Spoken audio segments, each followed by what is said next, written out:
Dave Ramsey is lying to you. Hello, friends. It is time to drop some knowledge, to stir up some controversy, and to chat about Dave Ramsey. Here's the thing. If you know me, and if we've ever talked money before, then you know I hate Dave Ramsey. I think that Dave Ramsey and his 7 baby steps are the devil and are holding you back from having a really good financial situation. Welcome to edition 2 of the Out of Office Fireside Chats. If you are new here, my name is Alyssa, and I talk all things personal finance, budgeting, and conscious consumerism. And today, I think I'm going to say some controversial things. I think I'm ready for it. You've got Alyssa, you've got Basil, and we are here to talk to you about Dave Ramsey and his 7 baby steps and why you should ignore him and block him and never watch one of his stupid podcast videos again. So if you don't know who Dave Ramsey is and you are watching this video and you're just hearing me absolutely go off on some random man named Dave, don't feel bad.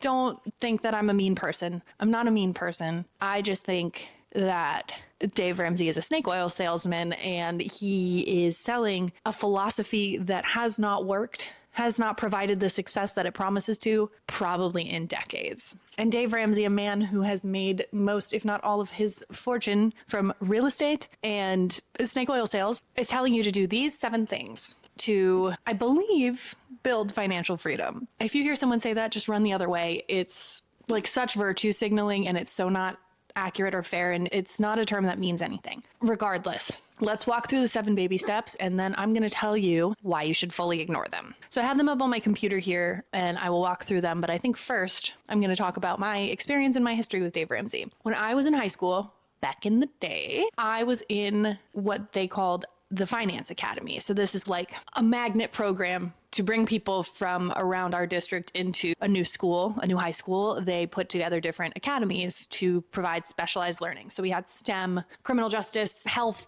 or something, and then finance. And I joined the Finance Academy so that I could go to this cool new school. And I met 2 of the most amazing teachers I've ever had in my life. I still talk to them to this day. They're wonderful. They're amazing. And they taught us so much. And I think that they're a huge reason why I feel so confident in my own personal finances and why I'm in the position that I'm in today to own a house before 30 and feel really comfortable with my financial situation. That said, our teachers loved Dave Ramsey. And it makes sense because they came of age in a time where this probably did work for them. But in one of our classes, I think this was my junior year, we watched and read his entire curriculum. It was purchased for our school. It was part of our curriculum in personal finance class. A lot of us bought into it to some extent, but I can tell you that the people that I still talk to from my high school who are in this class with me, we are all Dave Ramsey haters, and not one of us has continued to follow these steps. And so without further ado, here are the 7 baby steps.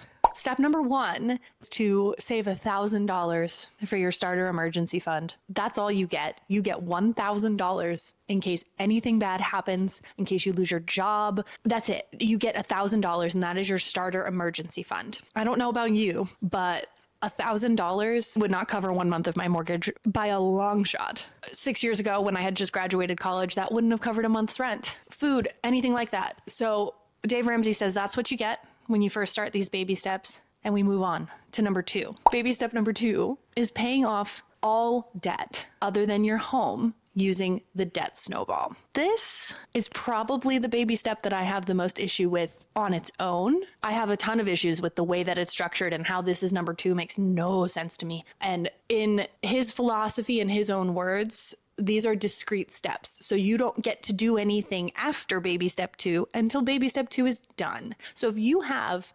$100,000 in student loan debt or consumer debt or car payments, you have to pay all of that off before you move on. I also have a lot to say about the debt snowball, but I think I'm going to leave that to a future video. So if by the time you're watching this, I have a video on the debt snowball, there will be a link somewhere here. That's baby step number 2, paying off all of your debt except for your home using the debt snowball method, which is paying your smallest debt by principal owed first and paying your increasing amounts after that. So you pay all of your minimums every month, obviously, but then if you had $100 on a credit card bill, $1,000 in a car, and $10,000 in student loan payments, you would focus your efforts on paying the $100 credit card and then the next biggest one, $1,000 car payment or whatever I said, and then the other one, regardless of interest rate. That's the debt snowball. And then once you do that, so once you have all of your debt paid off aside from your mortgage, keep in mind you have $1,000 in your emergency fund at this moment. You move on to baby step 3. Baby step 3 finally is you get to save 3 to 6 months of expenses in a fully funded emergency fund. You are now allowed to do that after spending months or years paying off your debt. Then you get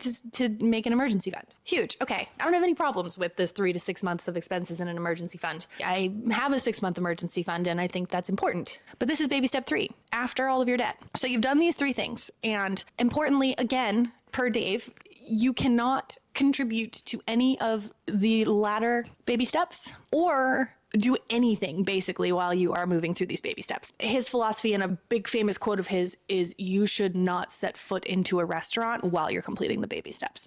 So he is very restrictive and he is very anti-debt. Those are the 2 big things about Dave. So you've done baby steps 1 through 3. Baby step 4 is investing 15% of your household income in retirement. So let's say you start your baby steps at 25 and it takes you 5 years to pay off your debt and build up your emergency funds, right? That's 5 years where Dave expects you not to have contributed a penny to your retirement. This makes no sense to me. I can't even begin to describe how irritated this gets me. We're talking about financial freedom and putting yourself in a really good position, and you are actively ignoring the single most important factor when it comes to investing in retirement, which is time. The earlier that you invest, the better. This has been proven time and time again. The fact that this is baby step 4 is so unbelievable to me. And then baby step 5 is saving for your kids' college. Great. Baby step 6 is pay off your home early. Again, that's fine. I think especially nowadays, I have a 6.5% interest rate on my house. So I do appreciate this one now. In the past 5 to 10 years where people had 2 and 3% interest rates on their home, I would not recommend overpaying that at all. You could make more money in a high yield savings account. I digress. Baby step number 7 is to build your wealth and give. So this is where you get to start investing. Congrats. It's taken you years and years and years and years to get to this point, but now you're allowed to build wealth. Just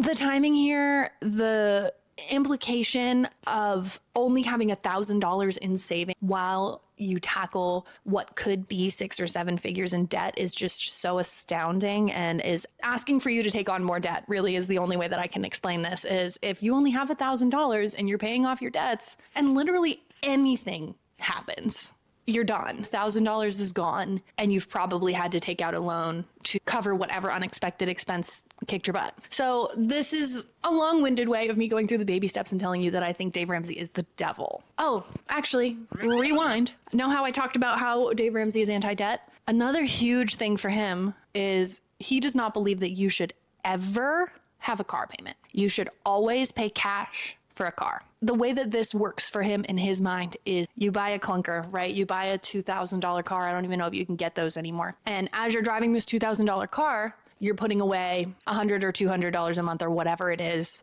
that you would have been paying in car payments for a nicer, more reliable, newer car. And then after you get $5,000, $10,000, whatever it is in your account, you then take that clunker car and that cash, you trade in the clunker and you upgrade to a slightly nicer car. And then you just keep doing that and keep doing it until I guess you have a Lexus or something. I don't know. I think it's so out of touch with reality. If you have any sort of responsibility or commute to work, God forbid you have children that you need to keep safe, I don't think there's anything wrong with a car payment. I really don't. I think I can narrow this really into one big issue that I have with Dave, which is this is so rigid. There is no flexibility in this system. If you were to purchase his program or listen to his podcast, or God forbid, call into his podcast, he would shame you for not following these steps to a T. And this just doesn't work for everyone. And I think that really the most important thing when it comes to paying down debt, building wealth, building an emergency fund, investing for retirement is balance and personalization. You need to do what's right for you. And I don't think that you should rely on a list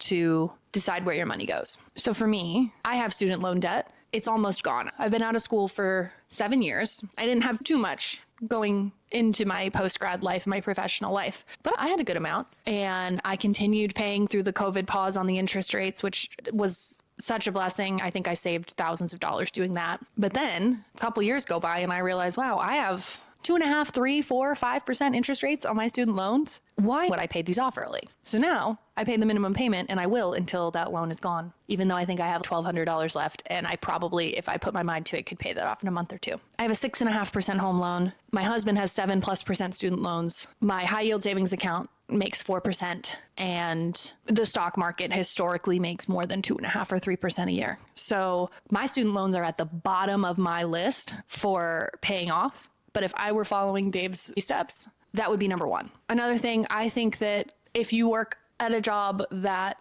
has a 401k match, I think you should always take advantage, even if you're trying to pay off debt. If you can, and your company matches 3% of a 401k payment or investment, I think you should contribute that 3% at the very least, because that's free money. And that's something also that Dave is just not down with. He doesn't believe you should invest until all of your debt's paid off. The point of this fireside chat that I've been ranting for 18 minutes is think critically about your own situation. Don't look to some grifter for advice who's going to take your money and then tell you how to save money after you've paid for this program to learn how to save money. Do your own research. Take advantage of all of the free resources available to you. YouTube's a great place to, at the very least, just gain some knowledge and start learning. If you have the ability through your job or through some programs in your town or in your state to get some professional financial advice, I say take that too. Just do whatever you can and use whatever resources and talk to your family, talk to your spouse, and figure out what's right for you.